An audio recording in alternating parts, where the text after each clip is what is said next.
Study IQ IAS, अब तैयारी हुई अफोर्डेबल।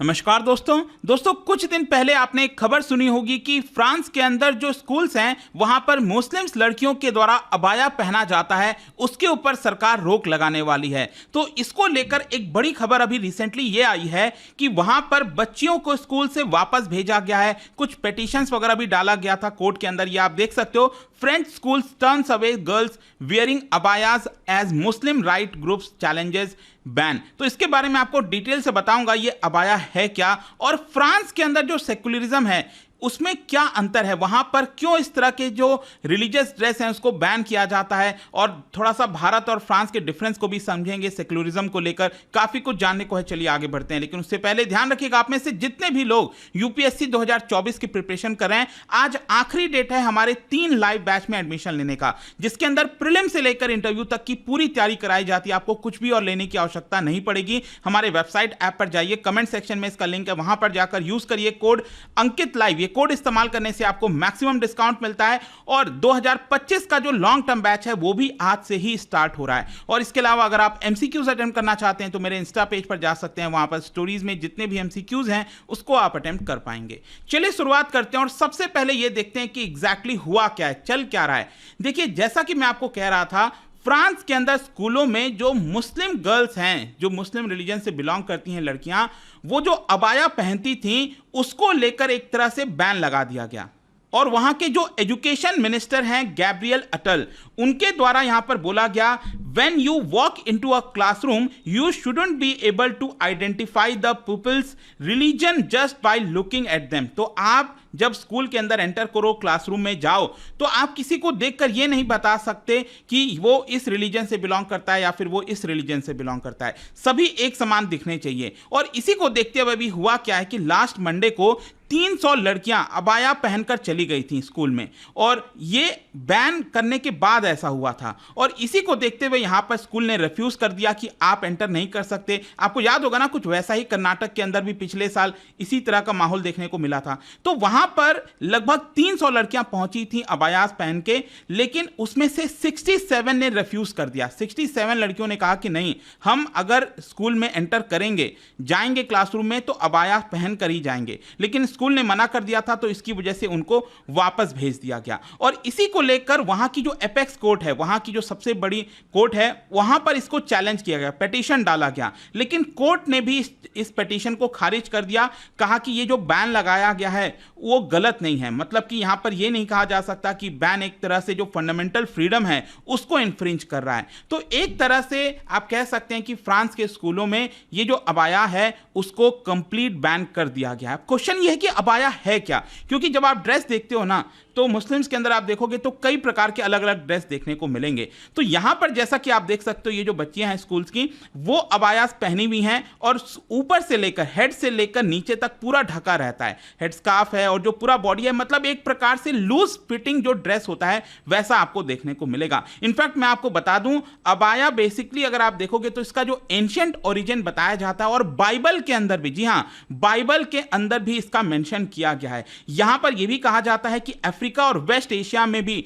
कुछ इसी प्रकार का आपको ड्रेस देखने को मिलेगा। और क्या हुआ है कि धीरे धीरे कई सालों में इसमें चेंजेस भी आए हैं, इनोवेशन भी आए हैं। आपको अलग अलग प्रकार के डिजाइन के, जैसा कि आप राइट साइड में देख सकते हो, इस तरह से भी आपको देखने को मिलता है, ताकि और ज्यादा इसको फैशनेबल बनाया जा सके। अब यहां पर कई बार यह भी देखने को मिलता है, कई लोग कंफ्यूज कर जाते हैं बुर्का से। देखो, बुर्का नहीं होता है। बुर्का आपने देखा होगा तो जो फेस वगैरह है पूरा वो भी ढका होता है, मतलब बुर्का में तो पूरा सब कुछ ढका होता है। तो उसको आप बुर्का से कंपेयर मत कर देना, वो थोड़ा सा अलग हो जाता है। और इनफैक्ट अबायास तो मैं आपको बताऊं तो सऊदी अरब के अंदर बहुत ज्यादा कॉमन है। सऊदी अरब के अंदर रोड पर, पब्लिक में, कहीं पर भी आप देखोगे तो अबायास को काफी स्ट्रिक्टली फॉलो भी किया जाता था। लेकिन क्या हुआ है, सऊदी अरब में भी आपने देखा होगा, वहां पर जो एक देश की लिबरल इमेज है उसको प्रेजेंट करने की कोशिश की जा रही है। वहां के जो प्रिंस है मोहम्मद बिन सलमान, अभी आपने देखा होगा भारत भी आए थे G20 मीटिंग पे, तो भारत और सऊदी अरब के बीच में बायलैटरल टॉक्स भी हुए थे, कई सारे इंपॉर्टेंट डेवलपमेंट हुए हैं। तो खैर, यहां पर क्या हो रहा है कि सऊदी अरब भी अपने इकोनॉमी को डाइवर्सिफाई करना चाहता है।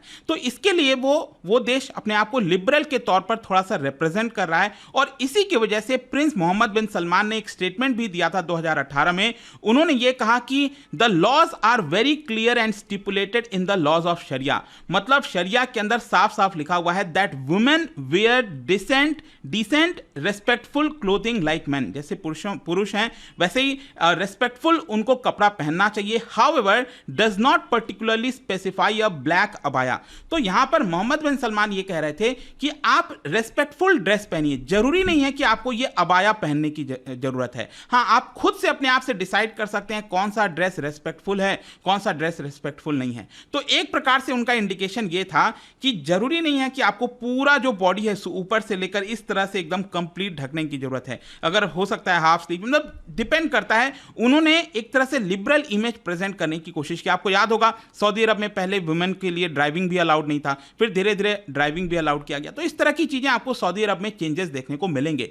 लेकिन क्वेश्चन ये है कि फ्रांस में रिलीजियस क्लोथिंग अलाउ क्यों नहीं होती है। इनफैक्ट मैं आपको बता दूं, ये पब्लिक में भी अलाउ नहीं होता है। देखो, फ्रांस और भारत का अगर मैं आपको थोड़ा सा सेक्युलरिज्म का डिफरेंस बताऊं, तो भारत में आप कह सकते हो एक प्रकार से पॉजिटिव सेक्युलरिज्म है, और फ्रांस में एक तरह से नेगेटिव सेक्युलरिज्म है। अब नेगेटिव सेक्युलरिज्म और पॉजिटिव सेक्युलरिज्म का मतलब यह हुआ कि भारत में सभी रिलीजन को एक तरह से देखा जाता है, उन सबको प्रोटेक्शन देने की कोशिश की जाती है। जैसे भारत के हमारे संविधान के अंदर आपको पता है जो फंडामेंटल राइट्स वगैरह हैं, उसमें आपने देखा होगा कई ऐसे उसमें आर्टिकल्स हैं हमारे फंडामेंटल राइट्स में जिसमें प्रोटेक्शन देने की कोशिश की गई है। लेकिन वहीं अगर आप फ्रांस में देखोगे ना, तो फ्रांस में बहुत ज्यादा डिफरेंस होता है। मतलब फ्रांस में जो गवर्नमेंट है, जो स्टेट है और जो चर्चेज हैं, वो उनमें बहुत ज्यादा एक तरह से सेपरेट आपको देखने को मिलेगा। जरा भी वो लोग मिक्स नहीं होते। मतलब सरकार एक तरह से एकदम दूर रहती है। उनका कहना है कि हमें रिलीजियस जो आइडेंटिटी है उससे कोई मतलब नहीं रखना है, तो उन सबको एकदम अलग रखा जाता है। और ये बेसिकली आपको देखने को मिलेगा because of French revolution. French revolution आपको पता है वहां पर जो वैल्यूज हैं लिबर्टी, इक्वालिटी और फ्रैटर्निटी, उसको एक तरह से प्रमोट किया जाता है। And the role that religion might play in public life interfering with liberty, क्योंकि ऐसा मानना है फ्रांस के अंदर कि जो रिलीजन है वो पब्लिक लाइफ में लिबर्टी पर एक तरह से इंटरफेयर कर सकता है, और इसीलिए रिलीजन को काफी सस्पिशन की तरह देखा जाता है। और इसीलिए जो सरकार है फ्रांस के अंदर वो रिलीजन से एकदम दूर रहती है। और and based on this principle क्या हुआ था कि 2004 में एक लॉ भी पास किया गया था, और इस लॉ में देखिए क्या था फ्रांस के अंदर। वहां पर यह बोला गया द वियरिंग ऑफ साइंस और outfit by which students ostensibly show a religious affiliation is prohibited. मतलब कि यहां पर जो विद्यार्थी हैं, जो स्टूडेंट्स हैं, वो किसी भी प्रकार का रिलीजन से रिलेटेड जो आउटफिट होता है वो नहीं पहन सकते। ऐसा लॉ पास किया गया था 2004 में, बोला गया था। लेकिन अब इसमें प्रॉब्लम क्या थी, कोई स्पेसिफिक क्लोथिंग को मेंशन नहीं किया गया कि बुर्का या फिर अबाया, इस तरह की चीजें। लेकिन हाँ, एक कॉमन एक लॉ बना दिया गया कि यहां पर रिलीजियस आइडेंटिटी वाली चीजें, जैसे जूइश में किपा होता है, क्रिश्चियन में क्रॉसेज होते हैं, ये सारी चीजें एक प्रकार से, और वैसी हेडस्कार्फ वगैरह हो गया, इन सबको एक तरह से बैन किया गया। इनफैक्ट इसके अलावा मैं आपको बताता हूं, वहां की मीडिया में एक रिपोर्ट भी आया था कि कैसे स्कूल्स में जो है रिलीजियस एजुकेशन के क्लासेस भी ऑफर नहीं किए जाते। वहां पर कुछ भी नहीं हो सकता। No public nativity plays, Boxing Day is not a public holiday. मतलब कि किसी भी प्रकार का रिलीजन से जो चीजें हैं ना, उससे सरकार एकदम अलग रहती है। इनफैक्ट कंपनीज को भी ये बोला गया है कि अगर वो चाहें तो अपने एम्प्लॉयज को कह सकते हैं कि वो हेडस्कार्फ ना पहने। कोई भी अगर एम्प्लॉय हेडस्कार्फ पहनता है तो एम्प्लॉयर जो है वो मना भी कर सकता है कि आपको ये नहीं पहनना है। लेकिन फिर क्या होता आया है कि पिछले कुछ वर्षों से आपने देखा होगा कि फ्रांस के अंदर बहुत सारे माइग्रेशंस हुए हैं। मतलब अफ्रीका से, मिडिल ईस्ट से आपने देखा होगा बहुत सारे जो लोग हैं, मुस्लिम्स वगैरह स्पेशली, क्या है कि वो लोग माइग्रेट किए हैं फ्रांस के अंदर। और तब से लेकर क्या है कि यहाँ पर जो क्रिटिक हैं उनका ऐसा कहना है कि सरकार को ऐसा नहीं करना चाहिए, क्योंकि अगर सरकार कंप्लीट बैन कर देती है तो इसकी वजह से जो कंजर्वेटिव लोग हैं, जो कंजर्वेटिव बैकग्राउंड से बिलोंग करते हैं, वो पब्लिक लाइफ में पार्टिसिपेट नहीं कर पाते, क्योंकि उनका ऐसा मानना है कि वो पब्लिक में निकल नहीं पाएंगे बिना उस पर्टिकुलर क्लोथिंग के। और 2010 में तो इनफैक्ट मैं आपको बताऊं तो एक और लॉ पास किया गया था जिसके अंदर यह बोल दिया गया कि पब्लिक में यहां पर आप किसी भी प्रकार का फेस कवर नहीं कर सकते, मतलब जो बुर्का वगैरह होता है जिसमें फेस को कवर किया जाता है, 2010 में उसको बैन कर दिया गया था। हाँ, अगर वो कार पैसेंजर वगैरह में जा रहे हैं तब वो कर सकते हैं, वर्शिप किसी प्लेस ऑफ वर्शिप पर जा रहे हैं, मस्जिद कहीं पर भी, तो वहां पर वो पहन सकते हैं। लेकिन पब्लिक में रोड पर चल रहे हैं तो वो स्कार्फ वगैरह पूरा फेस अपना नहीं ढक सकते।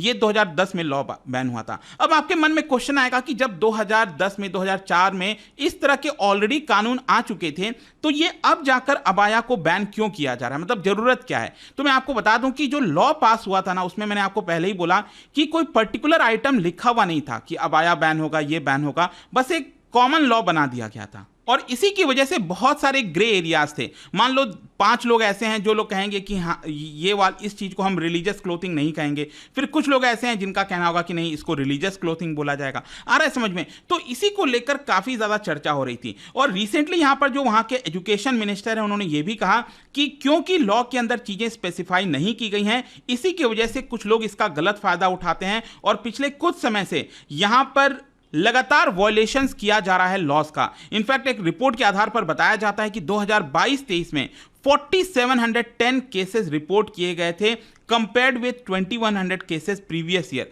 मतलब लगातार हर साल यहां पर जो वॉयलेशंस हैं लॉस का वो होता जा रहा है। और इसी की वजह से अब यहां पर उन्होंने डिसाइड किया है फ्रांस की सरकार ने कि हम ये अबाया जो है उसको बैन लगा रहे हैं। तो आई होप दोस्तों आपको एकदम अच्छे से डिटेल से सब कुछ इससे रिलेटेड समझ में आ गया होगा और आपकी क्या राय है इसको लेकर आप बता सकते हो। जाने से पहले एक इंटरेस्टिंग क्वेश्चन, क्या आप बोल सकते हैं कि which among the following is not true about Indian secularism? In statement में से आपको बताना है कौन सा स्टेटमेंट इंडियन सेक्युलरिज्म से रिलेट नहीं करता है। इसका राइट आंसर आप सबको पता है, मेरे इंस्टाग्राम पर तो मिलेगा ही, वहां पर अगर आप नहीं हो कोई बात नहीं, टेलीग्राम से ले सकते हैं इसका सही उत्तर। मैं कई सारे जो एमसीक्यूज हैं वो यहां पर स्टोरीज में डाल दिया करता हूं। बाकी अगर आपको पीडीएफ चाहिए तो टेलीग्राम पर आइए, अलग अलग सोशल मीडिया पर आप जुड़ पाओगे। और जैसा मैंने आपको बताया, यूपीएससी की अगर आप तैयारी करो, just use the code Ankit live to get maximum discount. And I hope कि वीडियो आपको पसंद आया होगा। मिलता हूं आपसे नेक्स्ट टाइम।